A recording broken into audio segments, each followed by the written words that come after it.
சமைப்போம் வாங்க, நான் உங்கள் பானு. இன்னைக்கு என்ன பண்ண போறேன்னா மல்லி இறால் தொக்கு. அது எப்படி பண்ணலான்னு பார்க்கலாம் வாங்க.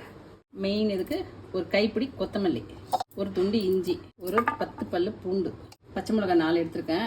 இது எல்லாத்தையும் நம்ம ஃபைன் பேஸ்ட்டாக ஃபர்ஸ்ட் அரைச்சிக்கலாம். கடாய் சூடாயிடுச்சு, எண்ணெய் ஊற்றிக்கலாம் தேவையானாங்க. எண்ணெய் சூடாயிடுச்சு, ஒரு 1/4 டீஸ்பூன் சோம்பு போட்டுக்கலாம்.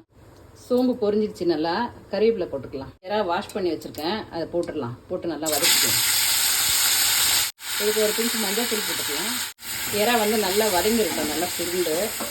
தேவையான அளவு உப்பு போட்டுக்கலாம். வந்துருச்சு. இப்போ நம்ம அரைச்சி வச்சுருக்க மசாலா வந்து இதில் போட்டுக்கலாம். இப்போ இந்த மசாலா வந்து நல்லா வதங்கணும், நல்லா வதங்கி சுருண்டு வரட்டும். இப்போ பாருங்கள், இது நல்லா வதங்கி வந்துருச்சு.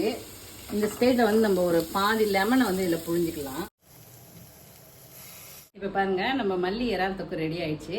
நீங்களே இதை மாதிரி செஞ்சு பார்த்துட்டு உங்களோட ஃபீட்பேக்கை கமெண்ட்டில் சொல்லுங்கள்.